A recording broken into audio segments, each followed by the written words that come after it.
చంద్రబాబు నాయుడికి పవన్ కళ్యాణ్ ఇస్తున్న గిఫ్ట్. తద్వారా ఇప్పటి యువతరాన్ని ఓ 25 ఏళ్ల ఈ యువతరపు ఆలోచనని తీసుకెళ్లి తను ఉంటే తన రాజకీయం, తను చేయకపోతే చంద్రబాబుకి వీళ్ళందరూ పనిచేసి పెట్టారు. జనసేన తీసుకెళ్లి టీడీపీకి తాకట్టు పెట్టేశారనే డౌట్ ఆ పార్టీ నాయకుల్లో సైతం రేజ్ అవుతుంది. 21 స్థానాలకు ఎప్పుడైతే తగ్గించుకున్నారు. మీ మీద ట్రోలింగ్ బిగిన్ చేస్తారు, జాగ్రత్త. రైళ్లు అవన్నీ ఎత్తుక్కోబాకండి. నాకు అంత ధైర్యం లేదు. ఎందుకంటే బేసిక్ గా ఆయనకి పార్టీని అంటే ఎవడైనా సరే ఒక లీడర్ అనేవాడు.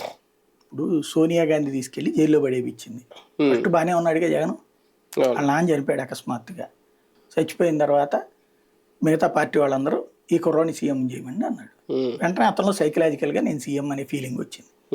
కానీ సోనియా ఆడు పనికిరాడు, నువ్వు పక్కన పెట్టు అని చెప్పి ముసలాయిని తీసుకొచ్చి పెట్టింది. ఇతనిలో ఒక ఈగో క్లాష్ అయింది. ఒరిజినల్ వాస్తవం ఇది, మనం కరెక్ట్ గా అబ్జర్వ్ చేస్తాం.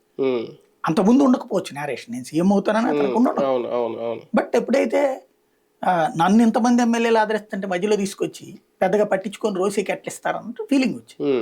ఆ తర్వాత కిరణ్ కుమార్ రెడ్డికి ఇవ్వడం కూడా ఆయన ఫీలింగ్ వచ్చింది. ఎందుకంటే తనలాగా ఎమ్మెల్యేలో ఎక్కువ గౌరవించబడేటటువంటి నాయకుడు ఇంకెవరు లేరు కదా, అందుకని వచ్చింది. అప్పటి నుంచి తను ఒక పార్టీ అంటే ఒక లీడర్గా ఎమర్జ్ అవ్వాలనుకున్నాడు.